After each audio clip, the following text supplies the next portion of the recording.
Welcome to the Commentary Magazine Daily Podcast. Today is Monday, October 7th, 2024. I'm John Podhoretz, the editor of Commentary Magazine. With me, as always, executive editor Abe Greenwald. Hi, Abe. Hi, John. Senior editor Seth Mandel. Hi, Seth. Hi, John. Media commentary columnist Christine Rosen. Hi, Christine. Hi, John. Washington commentary columnist Matthew Continetti. Hi, Matt. Hi, John. And joining us today from Tel Aviv, one of the most prolific commentators in the English language Israeli press, former editor of the Jerusalem Post, current columnist for the Jewish News Syndicate, co-host of the Israel and Diplomatic podcast, former communications official for the Netanyahu government, and my sister, Ruthie Bloom. Hi, Ruthie. Hi, John. So Ruthie is here to join us as we discuss this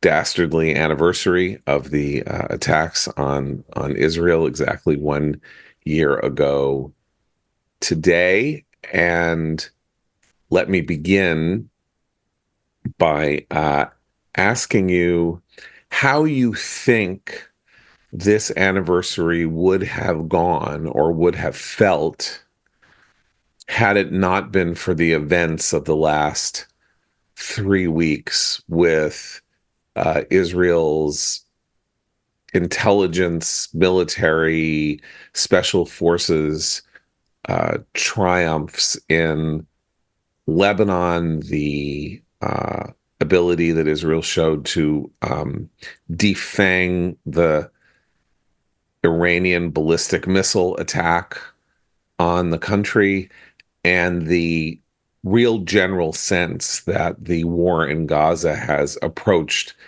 its endgame and achieved the intention of the destruction of Hamas, as we continue to seem to have word that Yahya Sinwar, the operational head of Hamas, now is completely out of any communications touch with his paymasters in Qatar and elsewhere. So imagine that none of that were the case, or that there were bits and pieces of it that might be happening.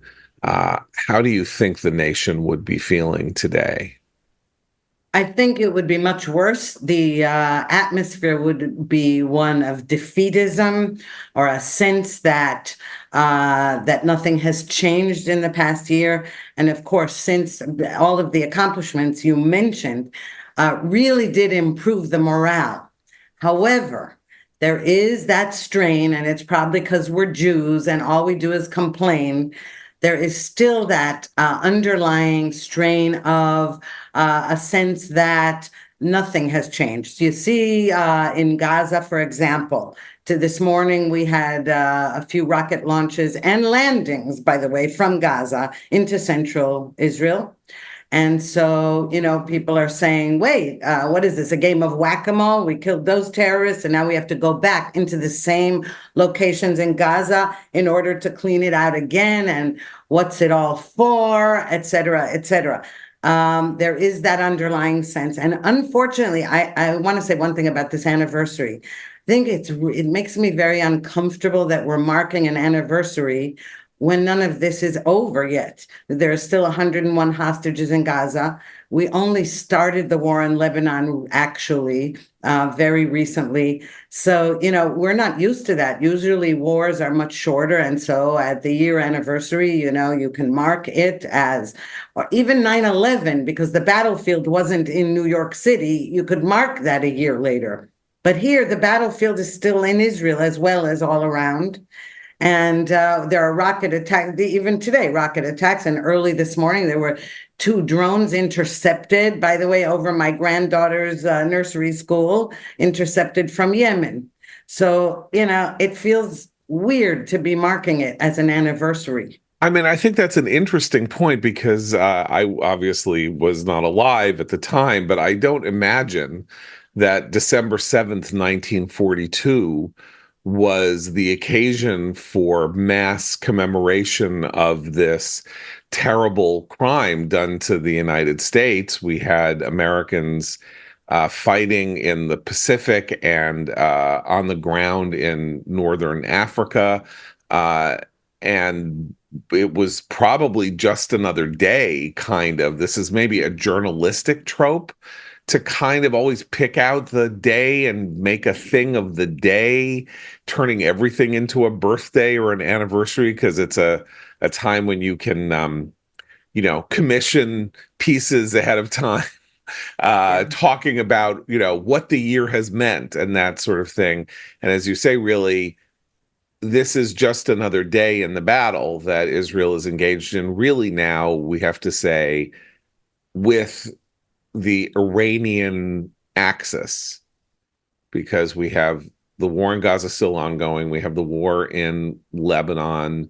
Hamas and Hezbollah are both catamite organizations of Iran. You have the Houthis firing rockets at my grandniece's nursery over grandniece's nursery school from Yemen, and of course the Iranian strike last week. So this is a five front war, however you want to count it, and it's Seven, not actually. stopping.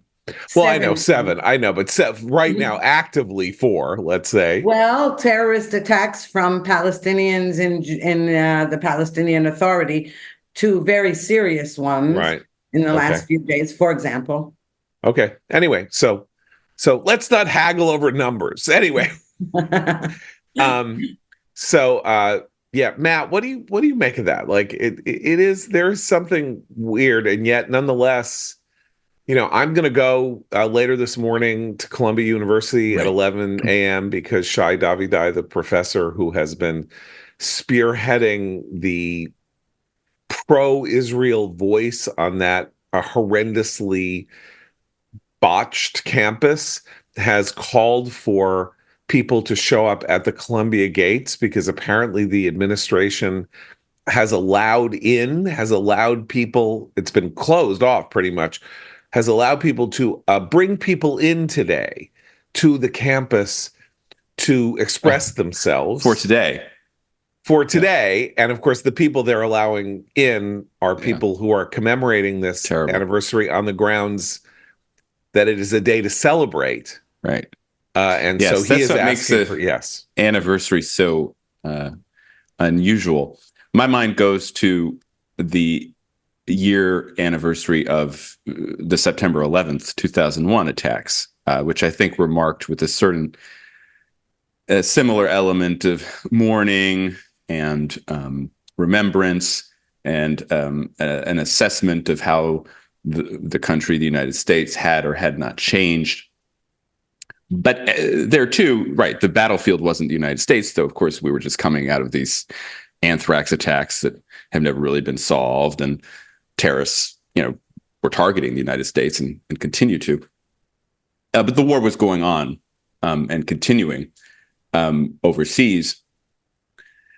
And when I look back, the year anniversary of 9/11 actually didn't matter all that much. We're still commemorating 9/11 23 years later, and I think we'll continue to do so for the rest of my life. And I expect that we'll continue to remember October 7th in the same way. But I would wish that we would spend more time commemorating victory than tragedy. And I think that's kind of what maybe troubles some of us about the way in which we're approaching this date. But that's why it's not just the media that likes these sorts of markers, these anniversaries. It's political leaders, because it also makes it convenient for them. And I think we've seen this today with Biden and Harris's statements. Very much, it's a pat statement that ends with the same call for ceasefire and peace and all this stuff. It's the same old playbook that they have been rolling out each time. And while it's good that they said something, we've gotten snippets of Kamala Harris's interview on 60 Minutes, where she will not acknowledge that Bibi Netanyahu is an ally, the leader of a country that is our ally. And so there's this game playing going on behind the scenes in the lead up to our election, which makes this very politically fraught on the domestic front here. But that really is, I find, deeply annoying because, again, neither Biden nor Harris have been very good about, talking about the hostages every day, doing the kinds of things that I think Americans should expect of their political leaders when it comes to such a horrific attack on an ally. Seth,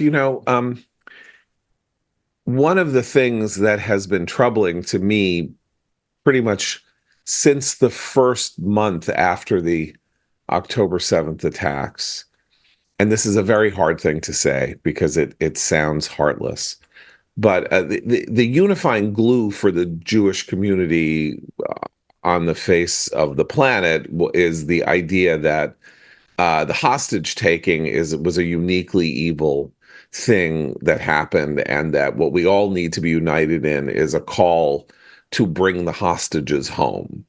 And that no matter whether you're on the right or you're on the left, or you're a settler, or you want Israel to return to the borders of 1573, we can all agree that it's really a terrible thing that's happened, that these people have been taken into Gaza and that they need to come home now.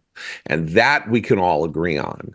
And that has been a crutch and a dodge for so many for so long, because of course it's a meaningless call. It's like calling for the rain to stop, or for, I don't know. I mean, the question is how you get the hostages home. What modality is there that makes that a possibility?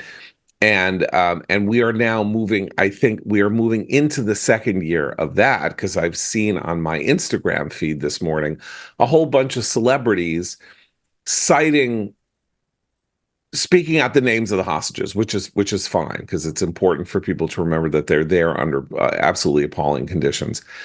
But again, it gives you a way of not saying, yes, Israel must defeat its enemies. Otherwise, not only will these hostages not be saved, but more will be taken, or the entire country will be held hostage. And that's my concern also of these commemorations, I think, as Matt is saying, is that it's a focus on the weakness. It's a focus on the moment of defeat. It's a focus on the moment of existential destruction that plunged the Jewish people into a state of despair we had not really been in since the revelations of the camps in 1945. Well, I mean, it is on the one hand a very Jewish thing to mark a day of sadness and an anniversary of terror or something. I mean, yesterday was the postponed fast day, Tzom Gedalia, which comes right after Rosh Hashanah. But my son asked me why we're fasting today, yesterday, and I said, well, it's the anniversary of the breaching of the gates and all this other stuff. And yeah, we fast on because of the attack on Israel and Jerusalem and all this other stuff. But I was just speaking sort of generally, like the attack on the Jews, the attack on Jerusalem, whatever. And he said, well, October 7th isn't until tomorrow. In other words, he thought we were fasting. He thought I was saying we were fasting for the anniversary of October 7th, that was the day we were marking. So it is kind of a Jewish thing to do, to mark those sorts of days. But the other thing that the focus on the hostages lets people do is blame Israel. That's, I think, even more concerning to me, which is not just that it's a focus on a low moment or something like that, but it's this focus on, it's a way for people to let Hamas off the hook. And for a year, politicians, political leaders in the US and elsewhere have been using it as a baton to beat Israelis with. They've been using it to say, well, you need a ceasefire now because you don't care about the hostages. And then more and more as the year went on, the Biden-Harris administration became more comfortable with leaking the suggestion that they cared about getting the hostages home. And they couldn't believe that they didn't have a partner on the Israeli side who cared as much about getting the hostages home. The Israelis just seemed to care about attacking and seemed to think they could rescue them and seemed to this and that. And it actually became a sort of bludgeon. So that's the other thing that bothers me about the way that people have dealt with the hostages in the year since, which is that it's just been used to hit Israel repeatedly over the head and to suggest they don't care. And we should say, too, this was Sinwar's plan. This was Hamas's plan. This is why Hamas took the captives. Then Hamas understood the importance of redeeming captives in the Jewish tradition. It understood the psychological warfare that it could conduct against the Jewish people worldwide and against Western governments, manipulating them into pressuring Israel when, in fact, they should be aligning behind Israel to defeat the terrorists. I was struck this morning by reading the Axios newsletter, as I do every morning for my sins. And it said that, I don't know who wrote the article, but they said that, we're trying to get a ceasefire, but it's just clear that Bibi Netanyahu and Yahya Sinwar have rejected any attempt to compromise to get to the ceasefire.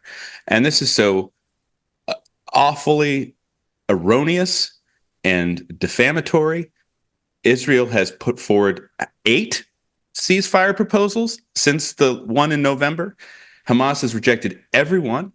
And all of the reporting shows, and all of the mainstream media now concede, and the Biden administration now concedes, that Sinwar has no interest in any ceasefire, that he, if he's still alive, has resigned himself that he will die. And so his hope is to launch the regional war that he thinks will extinguish Israel. So it is completely false to suggest that it's somehow Israel's fault that the hostages remain in captivity. The only hostages who have come home since last November and the brief truce were rescued. They were not released. If you bring them home, you have to take them home. That's what Israel's task is. Well, I think all of this, from the call to bring them home, which I think, as John and Seth said, can either distort our priorities or be used to attack Israel. Saying bring them home, unfortunately, is among the more anodyne, objectionable, not really objectionable, but unfortunate responses to what's happened over the past year. Everything that is being said here, I think, brings me around to the idea of I keep looking back on this past year of what it exposed in the U.S., and it is just 1 year of exposing the rot of our political culture, of our academic culture, our entire lack of moral seriousness, from the campus protests to our government officials, either dodging or the very worst of them repeatedly just attacking Israel, to the press, as Matt points out, suggesting that that Israel is somehow on a parity on multiple levels with these terrorist organizations. It's been a new world for 1 year here. I know it's I'm loath to be American centric here at this moment, but it's still, I think, an important point. We've seen something quite revolting over the. But I don't think last it's 12 months. I don't think what you've said is American centric, because the ideological centerpiece of this year, taking out the question of the war fighting and the conduct in the war and all of that, is the worldwide attack on Jewry, from Sydney to London to Paris to scenes over this weekend in Germany, to Sweden, to wherever, and in the United States as well. And that fact was not anything.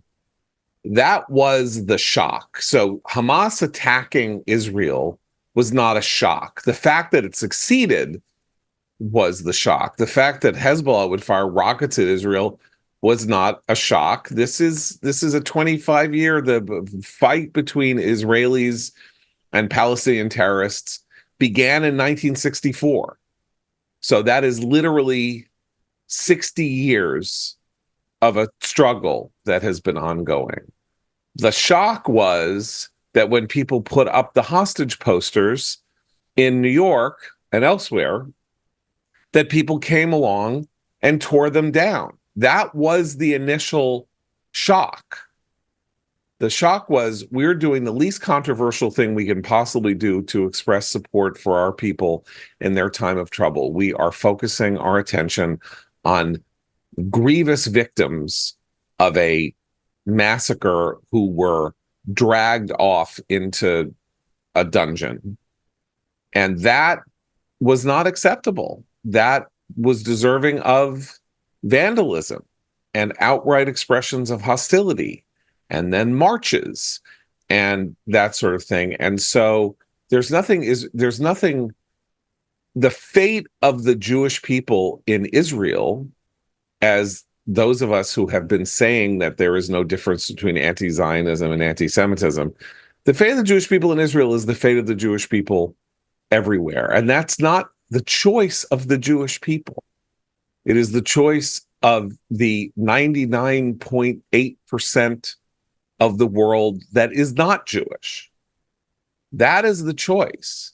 And, go back in history, the othering of the Jewish people begins ideologically or thematically or whatever with St. Paul, moves on to Martin Luther, goes on through non-religious figures like Voltaire and Marx, brings us right dead forward to the middle of the 20th century with the rise of Nazism and Marxian socialism. And basically all the Jews want is to be left alone. It's all the Jews have ever wanted in the course of human history is basically to be left alone. And they won't leave us alone. And when they attack us, the bloodlust starts among others who aren't directly involved in the initial attack, but want to jump in right alongside. That was the awakening for people of our age and younger, right? Ruthie and I are in our 60s. You guys are younger. This is new. What happened here was new. Very little is new. Open, outright anti-Semitism that involved, according to the ADL, 150 attacks, violent attacks on Jews in the United States out of 10,000 demonstrated and identified hate crimes since October 7th, according to the ADL's database. 10,000. That was an increase of 200% over the year 2020, the year prior. Yeah, we'd be noticing the rise of anti-Semitism in the West for decades, actually, now, primarily in Western Europe and in the United Kingdom, but also on America's campuses. Even before October 7th, the last year, it was clear that to be a Jew on America's campuses, especially America's elite liberal arts campuses, was to have a different status and to be othered, as you say. The timing, October 7th, that seemed to, as you mentioned, kind of burst the dam, and everything comes out of that, and really changing in a qualitative way American Jewry's view of of itself and its relation to Israel. And if there are any silver linings in the past year, it is that I think more American Jews have connected with the tradition, understood themselves to be part of a Jewish community, and I think also understand the importance of Israel. I mean, what was Israel? October 7th showed us why Israel exists. Israel exists to be a safe haven for the Jewish people, to provide the Jewish people security and defense against its enemies. And what we saw on October 7th is that breakdown in the South, right? And then we saw in the days after October 7th, the Jewish state feeling worried that it could not protect the families in the North. And so it seems to me that Israel spent the past year reasserting its promise, reasserting to the Jewish people, this is our home, and Israel exists to protect Jewish families in the South, through the destruction of Hamas and the methodical, taking down of the tunnel network. And now in the north, finally, with the offensive against Hezbollah in order to provide the ability of the northern communities to return to their homes after a year in exile. Yeah, over the weekend I read the book Next Stop by Benjamin Resnick, who's a rabbi at the Pelham Jewish Center, and the book imagines, a sort of dystopian future where things go back to being bad for the Jews, only this time in America. And there's a section of Manhattan that becomes known as the Pale, where Jews, move to and whatever. But the incident that starts everything off is a sort of black hole. An unexplained black hole opens up in the Middle East and swallows Israel. And then there's these anomalies and whatever else. The point is that to imagine that the world will go back to the way it has long been for Jews before the founding of Israel, you have to have some plot device that eliminates Israel from the map. That it's unimaginable that you could have a book where Jews would be sent to the Pale of settlement in Manhattan if Israel exists. Well, and that I think, yeah. I was going to say what's also unimaginable, though, although now we have to reckon with it, is that marching down the streets of Manhattan on a weekly basis at certain points in the past year, people waving the flags of Hamas and Hezbollah and Palestine, and no American flags. The only American flags you saw were with the counter protesters who were raising the flag of Israel and the flag of the United States together, and that has become normalized. I mean, I don't think people, if that was happening in the South and people were marching down the street with Confederate flags on a regular basis, saying that they think that there's a destructive race war ahead and they were on the side of the people who want to destroy the other race, that would not stand. But this is the normalization in on the domestic front of these sorts of protests, the absolute lack of moral conviction of so many of our political leaders on both sides of the aisle to call out what that is and to say this should terrify us. That this is the way that people are behaving. There's no real grappling with what that means and what that symbolizes for the future. I want to come back to that both here and in Israel, but before I do that, I want to talk to you about another book.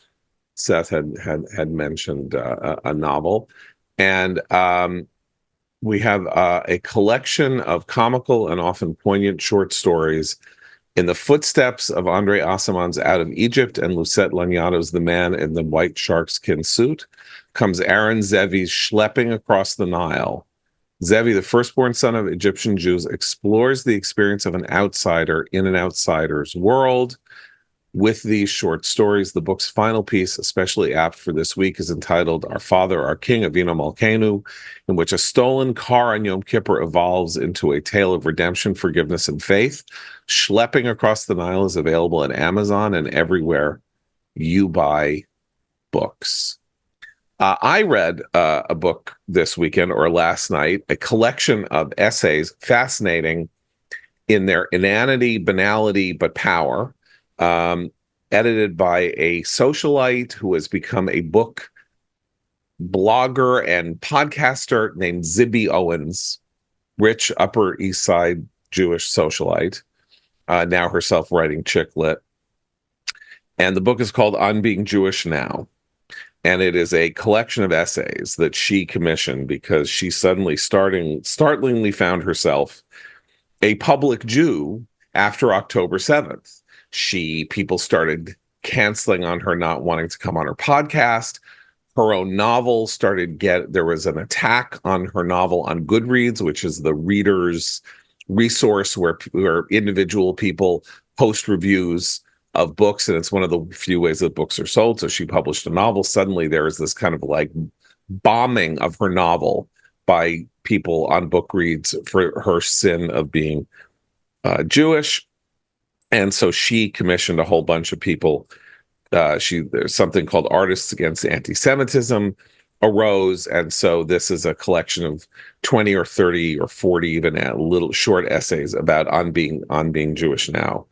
And what fascinated fascinates me about it is that almost everybody says, I'm not religious. I was never religious. I mean, I may have had a bat mitzvah. Maybe I had a bat mitzvah, or I didn't have a bat mitzvah, but I didn't really follow procedure, and nothing. And then October 7th happened, and my great grand uncle gave me a hamsa, which is a hand, a piece of jewelry representing a hand. And I put it in my drawer after my bat mitzvah. I didn't wear, and then I put it on. But now I hide it when I go somewhere because I don't know if someone's going to attack me or not. But I'm baking challah now, and I understand that being Jewish is now an essential part of my identity now. But on the other hand, and I just don't understand why everybody's being mean to me. And my best friend stopped talking to me, and I didn't want to talk to her either. And it is this kind of collective grappling with the fact that the singularity of being Jewish on the planet Earth came crashing into the lives of these people who had worn it like a piece of clothing. When they wanted to have it on, they could put it on. When they wanted to show that they were Jewish or feel Jewish or whatever, they could, and then they could just take it off. Whenever they wanted to, they could just take it off, put it in the closet, be whatever they wanted to, have whatever life they had.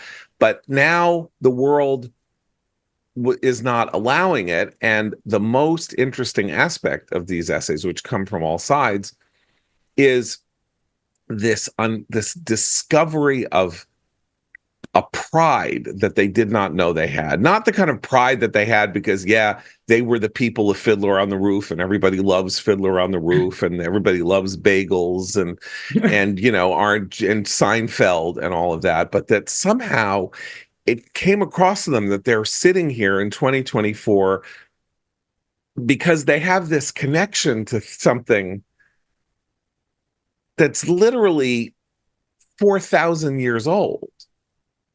And that who can say that on the planet Earth? Who has traditions and liturgies and things like that have survived? Who has pieces of pottery or little coins that we now know date back more than 3,000 years, uncovered just in the last 20 years in and around the city of Jerusalem, thus establishing the famous indigeneity of the Jewish people without question before even other peoples even existed. And they're nowhere near that level of subtlety or connection. But the connection is real. So it's not just that October 7th revealed that there is a bit of a curse to being a Jew, right? You are always at risk in every generation, as we say at Passover, of being this person, this figure, this other, this force to be attacked, this scapegoat. We could talk about the scapegoat in a minute because this is the week of the scapegoat, because we talk about the original scapegoat in the after morning service on Yom Kippur. We read the Torah passage that creates the scapegoat, but that this is not just a curse but a blessing. This is not just a burden, but it is a privilege, and that's the other interesting aspect. Not that there is anything good to be said about October 7th or the war that is being fought, except that it is a war that had to be fought, so it might as well have been fought now as later. Because maybe later the Iranian missiles would be better, the telemetry would be better, Hezbollah's missile cache would be better, Israel's penetration of Hezbollah would have been revealed. There's all sorts of reasons why the war happening now is a necessary thing. But that's the thing, is that the Jewish people are now united, even those who cannot bear the fact that they are united. And let's talk about that for a minute. So this is, I'll just add for this. I just want to add in Ben Hecht, who was the great, hugely successful Jewish playwright, American Jewish playwright and novelist and author. Screenwriter, Screenwriter who had his who had this sort of awakening. He says, I just wanted to bring up a quote from him, which is after. Which is where he published a novella after Kristallnacht, and the narrator says, "We who had gone to sleep the night before on the borrowed pillow of civilization woke in the dark ages. We were Jews again." That's Right. basically what all these books, what you mentioned, these collections are. We woke up and we were Jews again. But we all want to go back to sleep. Like, who doesn't want? Who wants to not go back to sleep if you're in this position? And so I would say that this is where we want to talk about leadership, not only in the United States, but in Israel, because here we are, it's October 7th. And I read in the pages of the New York Times as Matt says, the column of Secretary of State Thomas Friedman and others, the writings of Israeli leftists like Fania Oz-Sulzberger and others, that let's talk tachlis, as we say. The real author of October 7th, or one of the authors, or a person who must be held accountable for the fact that all of this has happened, is Prime Minister Benjamin Netanyahu.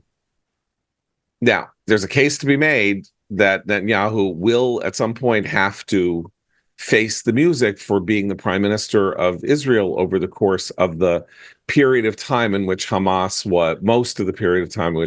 was developing the capability not only to strike on October 7th, but to resist as they have with the construction of the tunnel system that went entirely undiscovered by Israeli intelligence, or the depths, the level of it, the extent of it.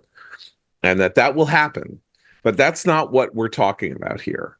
We are talking about the idea that because he wanted to be in power and stay in power, he somehow magically and mysteriously created the conditions under which the Iranian axis decided to do what it could to destroy Israel now. And not in a positive way, because you could say, yeah, maybe Iran thought this was necessary because Israel is having wild diplomatic successes in the creation of the Abraham Accords and what appeared to be the inevitable coming of a normalization of relations with Saudi Arabia, which would be the transformational moment in Israeli history, should that happen. But rather that his evil cabinet and his right-wing cabinet and all of that somehow summoned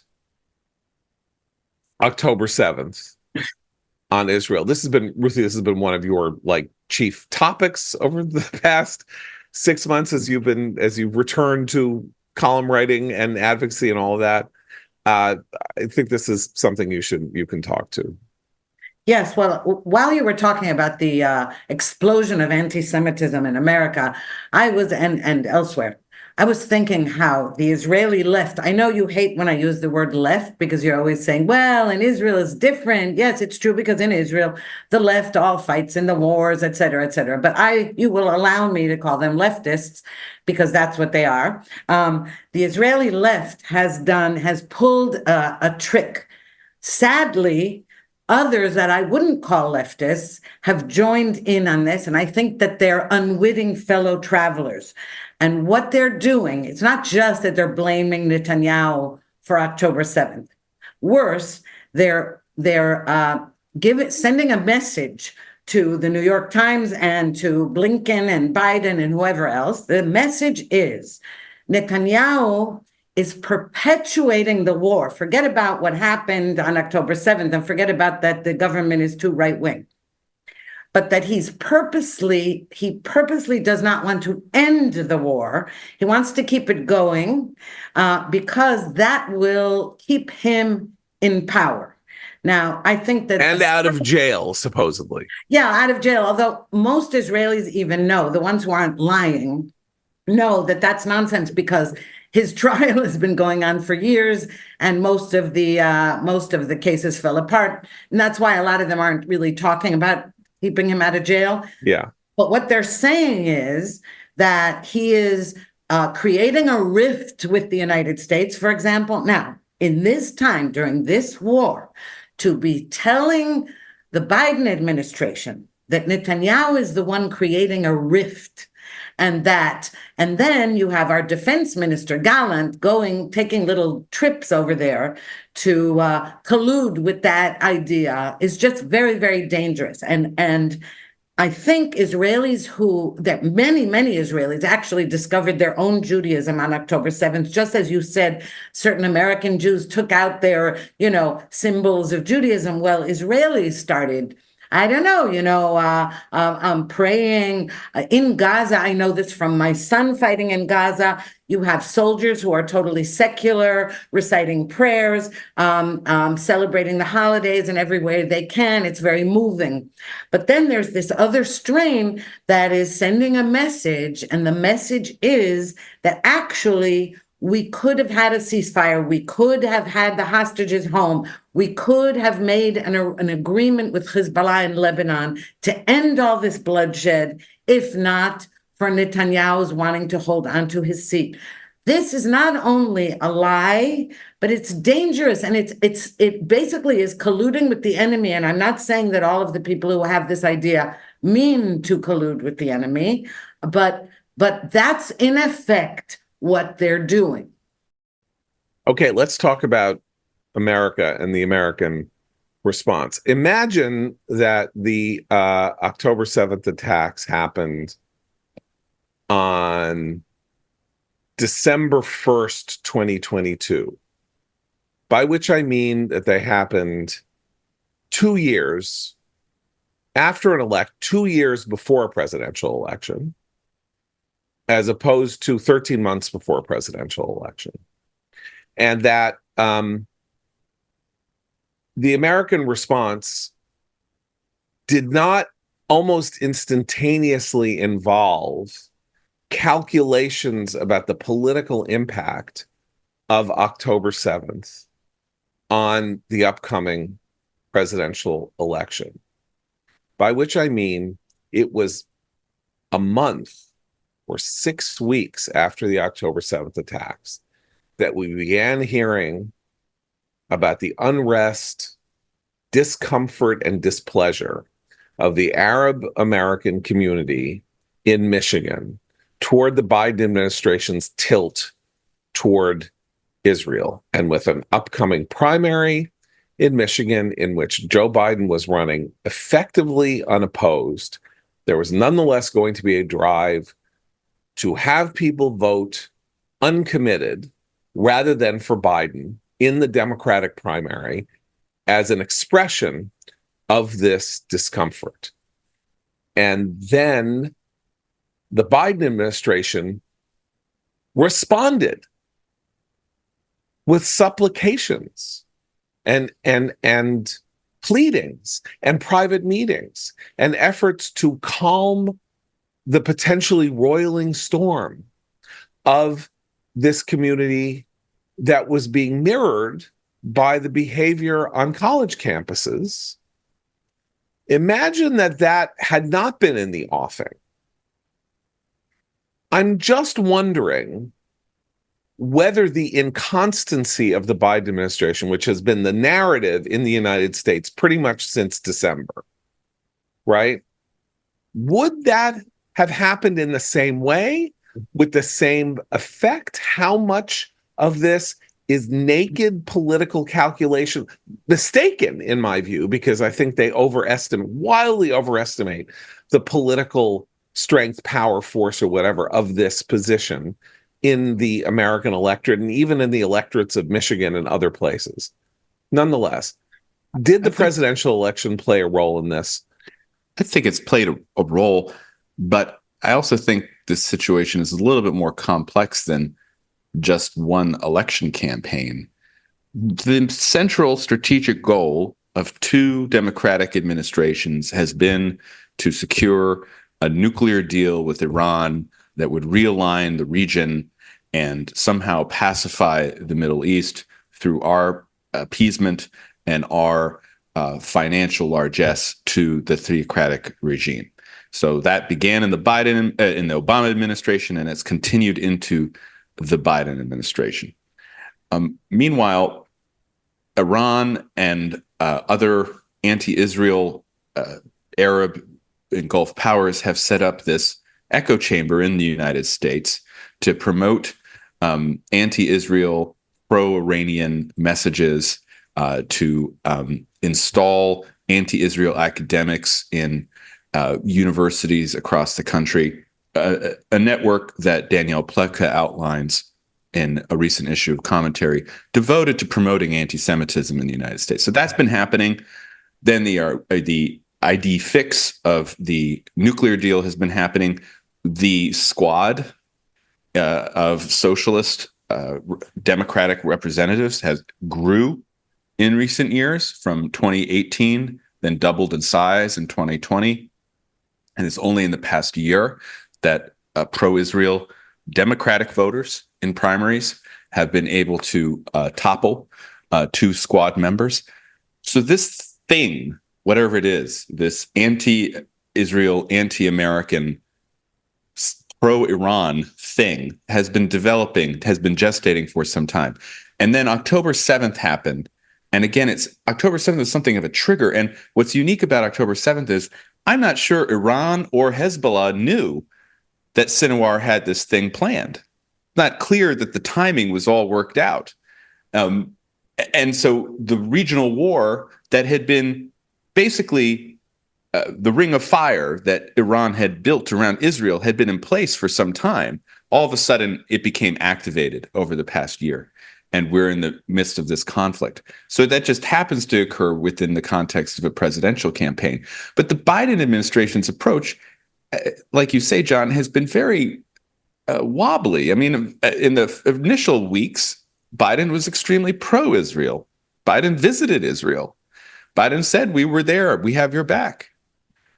But then beginning in the winter of 2024, it's true around the primary season, that's when they began to say that Israel had gone too far, or that Israel should not go into Rafah in the south of the Gaza Strip.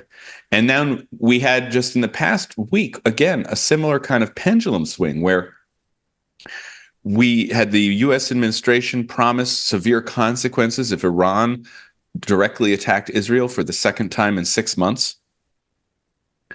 And then after the attack occurred, Biden in recent days has said that, well, Israel shouldn't hit any Iranian nuclear facilities or oil facilities in its response. So it should blow up civilians. What else is there to do? It's back to what he said after the first attack, where he was telling Bibi Netanyahu to take the win. Take the win. So now he's back in the position of protecting Iran. That's what I don't. I mean, it's politics, John. It's strategy, and it's also Biden's addled mental state that are all at work here. Protecting Iran and maybe the oil prices for the election too, right? Yeah, that's right. Because we had the same argument over Ukraine, right? And when he said don't hit Russian oil sites, but ideologically, prices might go up. But it also might be more than just what I think you're absolutely right to lay out there, Matt. It might be worse than that. Sorry, Abe, I just stole your line. Ideologically, I think the left in this country has aligned itself with an idea that they are far more sophisticated strategically, and that international relations theory can teach you all these things, that there's no necessity for the one unique democratic state in the Middle East to exist, and it happens to be the Jewish state. They see themselves as actually moving chess pieces around a board in a way that ideologically ends in making excuses and allowing into our own State Department administration agents of Iran, because it's all seen as like, well, we're all just going to work this out. It's actually quite unsophisticated because it fails to recognize the difference between good and evil, which does exist, despite what left foreign policy theorists would like us to believe. And I also think that if you're anywhere near the left in the U.S., you cannot handle images from an existential war. Once the IDF went into Gaza to begin the work of getting rid of Hamas and taking out the tunnels, once they saw how serious this war was, they were going to the left and certainly mainstream media in this country was going to start screaming with their hair on fire. No matter what. Okay, so I mentioned that this is the week of the scapegoat. We are in the we're in the days of awe, the period between Rosh Hashanah and Yom Kippur for Jews who are meant to contemplate the errors and misdeeds of the past year, and on Yom Kippur we atone for them. And the morning service on Yom Kippur, we read the passage in the Torah where the priests are instructed on how to deal with the sins of the community, and the sin offering. Their bulls are offered for sacrifice, and so there are two goats. There's one goat that is brought to the altar by Aaron, by the head priest, and is slaughtered on the altar as is normal. And then there is the second goat, upon whom symbolically or practically the sins of the entire community are laid, and the goat is then banished from the community and is sent out into the wilderness to go to, as it says, Azazel, which effectively means that the goat is to be taken somewhere and then literally pushed off a cliff to be killed by falling into a ravine, unsacrificed, bearing the weight of the guilt of the Jewish people of that year. And so that's where the concept of the scapegoat comes from. And the Jews created the idea of the scapegoat, and the Jewish people politically in the world and have regretted it ever since, by the way. Yeah, well, that's the thing. Yeah, that poor goat. But the Jewish people are the world's scapegoat.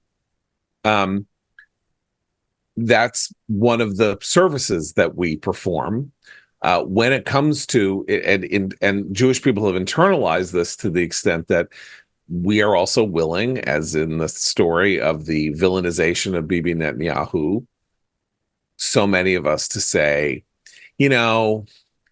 some of this is really our fault. I mean, we brought this on ourselves, really. I have a piece in the New York Post today in which I liken some of this attitude to what it was like to live through the crime wave from the 60s to the 90s, which is to say, if you were mugged, as I was mugged, or if you were, or worse things happened to you, if you were in New York City and you got mugged on the streets and you got home and, you called the cops and the cops took down whatever information they could have and said, now we're never going to find anybody. At some point, conversation would start to shift, and it would be like, well, why were you walking alone at night? Like, better than to walk alone at night. And, let's say you were raped. What were you wearing? Should you have been wearing a coat over that dress? Like, I mean, did you look at the mugger? Did you give him a disrespectful look? Why were you carrying so much money? Really? They took $150 out? Why did you have $150 in your wallet? You shouldn't do that. You could get mugged. This weird, subtle shift to what we came to understand in the course of the crime wave as blaming the victim, where when people said, I am a victim, I can't go out at night, I can't do this, I can do that. It's like, well, I mean, you live in a society where a lot of these youth, they're very desperate. They don't really know what else to do with themselves, and they can't get jobs and all of that. I mean, what do you expect from them? And maybe you should have politics that will provide them with more hope or something. I mean, geez, and this is really the condition of the Jewish people after October 7th, even to themselves, in so many places and in so many ways. Well, your prime minister, he's very aggressive. And he came and he attacked Obama right there in Congress in 2015. You expect Democrats to support Israel after what he did, and then he comes back into power? I mean, that was very rude of him. You can't really, and so there's no escape from this, because once blaming a victim is an acceptable approach, it's so alluring because it withdraws agency from you. You have no role as something happened to somebody. That means, man, I better organize a neighborhood watch, or let's go out and see if we can find the person who mugged him, or something like that. You're like, kind of his fault. It's kind of his fault. And what's more, maybe kind of deserved it also, just a little bit, not much, just a little bit. And then, of course, it really is his fault. And then it really does become his fault, which was, like the Black Panther attitude when the Black Panthers in the early 70s were going around San Francisco hunting down white people at random and killing them. I've heard so much in recent days about peace activism, peace studies, the importance of peace. I've decided, and I told my wife this last night, I've decided to devote my life to war activism as a way of pushing back and saying, here's the other side, and I'm going to work as hard as I can to help the West and Israel defeat its enemies. And unfortunately, we can only do that through military means. So here is my promise to you on this October 7th anniversary. I'm going to launch a new program in war studies and war activism, and we're going to get it done. We're going to call read Matt's upcoming book, War, What Is It Good For? Everything, actually. Right. It's so much. A lot. So, facetious though that framing may be, as a matter of policy, we are facing something in the not too distant future. Democratic Party has taken a turn against Israel. Democrats are more inclined to be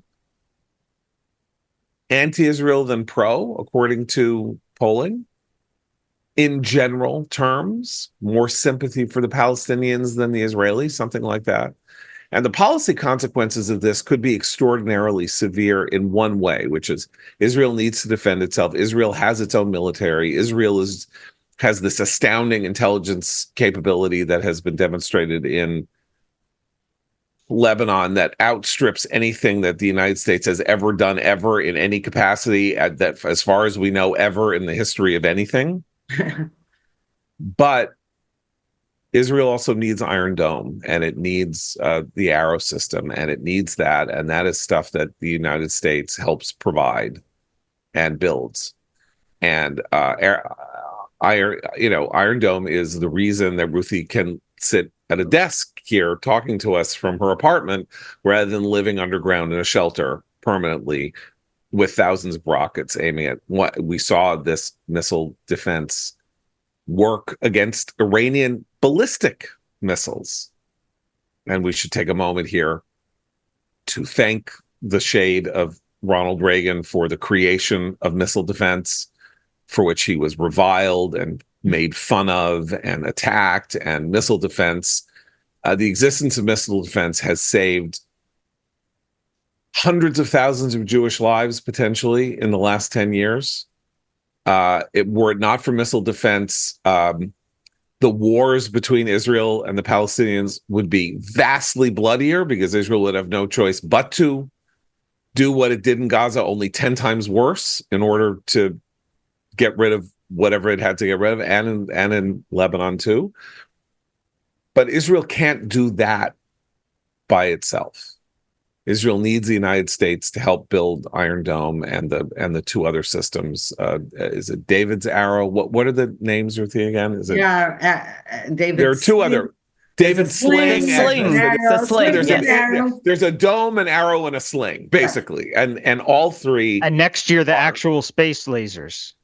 Yeah, well, yes. One hopes. One lives in hope of the space lasers. May I just say one thing, optimistic, shockingly, if Kamala wins, if Israel hits Iranian oil fields and Kamala wins the election, she will have no choice but to engage in fracking, and Israel will have no choice but to step up our domestic production of these defense systems and weapons.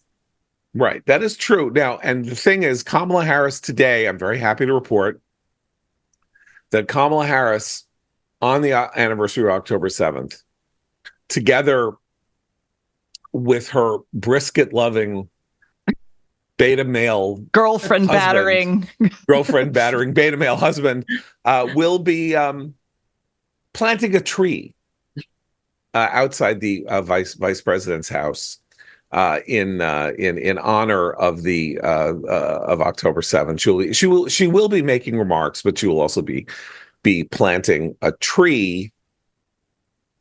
And she's planting a tree. Is what I'm saying. That's great.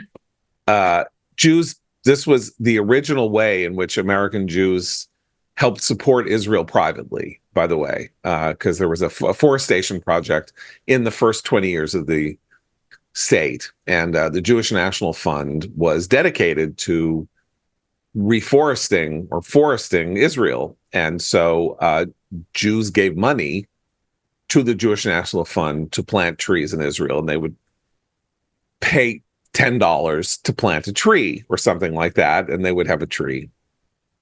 And there was the first good Israeli movie made in the early 1960s is a satirical comedy called Salah Shabati, starring Topol, who would end up being Tevi in Fiddler on the Roof.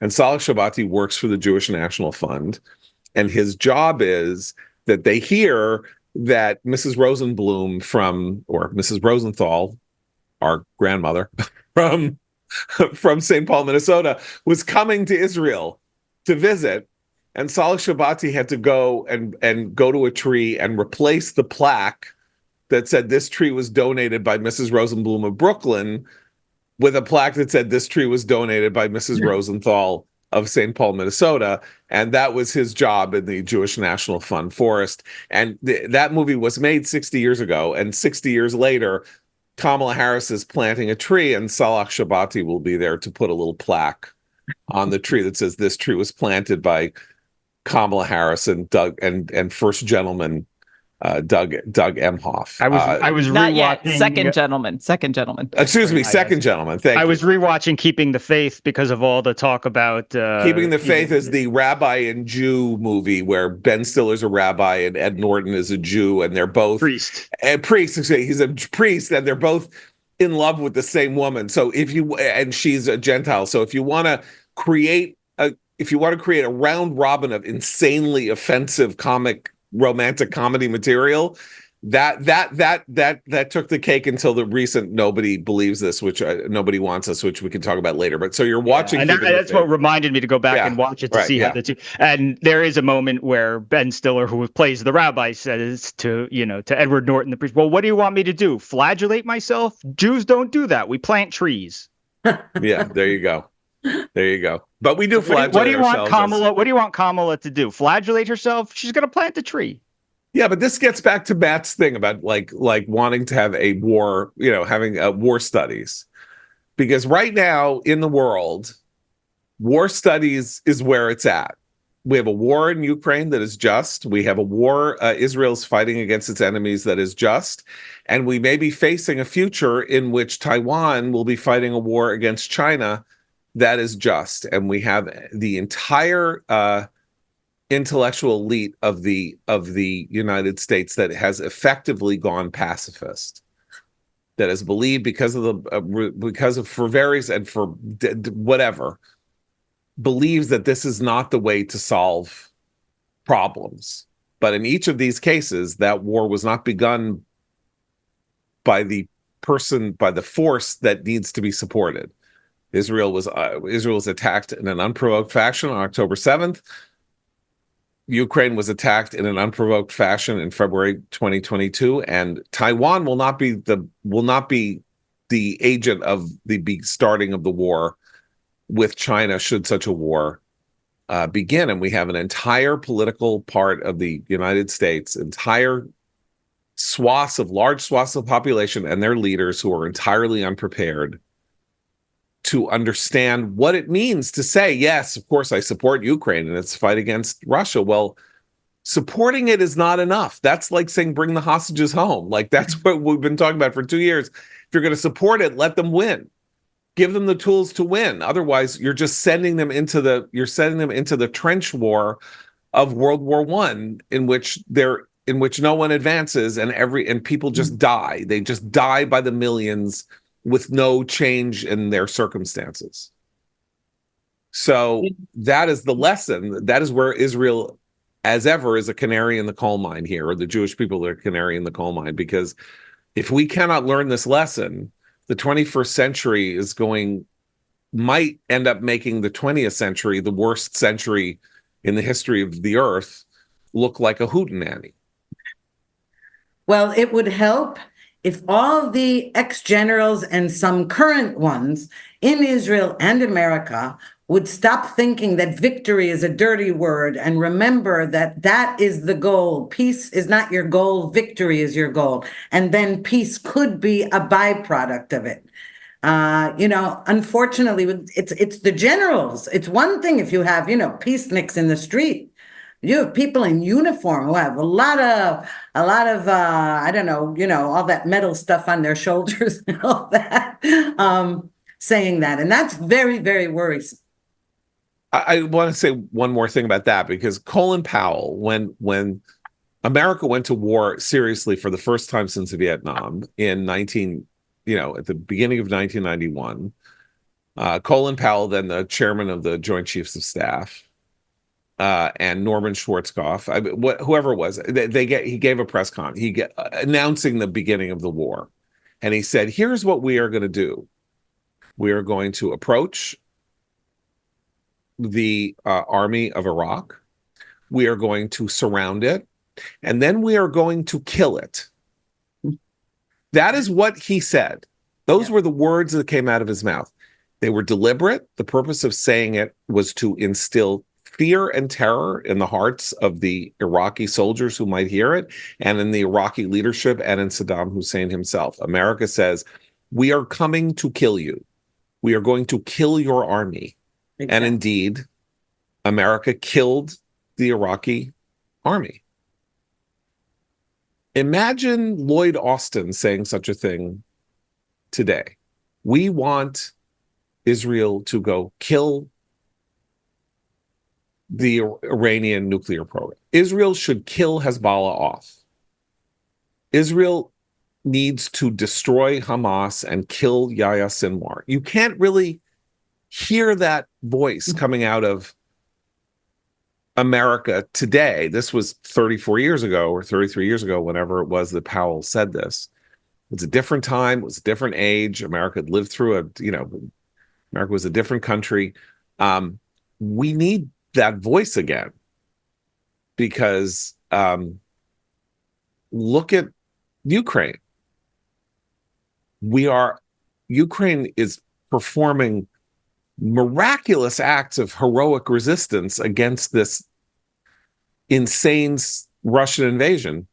Mm-hmm. Are we saying our goal is to have them kill so many Russians that even Vladimir Putin will have to turn around and turn tail and leave, or agree to a deal that lets him out? We can't say that.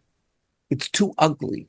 Well, and the belligerent populism that would perhaps use that sort of language is itself also isolationist and unwilling to commit inside anything the United States. Yes. Exactly. Yeah. And well, that's a whole other kettle of fish.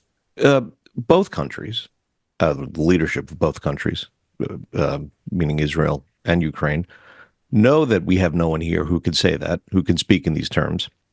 And they've started doing what they have to do without checking in with DC first, because they've seen how even though, and this is after Ukraine didn't fire deep into Russian territory and suffered the losses of that. This is after Israel resisted dropping huge bombs, evacuated 100,000 people in a brief period of time. 1 million people. I'm sorry, 1 million people in a brief period of time. After both countries observed all the let one hand be tied behind their backs, they said, "You know what? I see where the U.S. is at. We have to do things to survive, And they're doing it. Bibi said that explicitly yesterday, didn't, or over the weekend, in response to Emmanuel Macron's call to end offensive weapons to Israel that could be used in Gaza. He said essentially, "We'll win with or without you." Right. Yeah, and you will bear the shame of your cowardice, which reminded me of Jackie Mason's great line. Not about this was not about the French, though it could have been about the French, but about Italians. He said, Italians are really tough. They're incredibly tough, and you see them on the street and you're terrified of them. They'll come and they'll beat you up. So here's what I do. I give an Italian a uniform and I say, okay, here, fight now. So that's the French. I mean, yeah, Macron. That was quite the gesture. But that's also that's also geopolitically very important, as Stephen Pollard wrote in commentary about the victory of Keir Starmer and the Labour Party in Britain.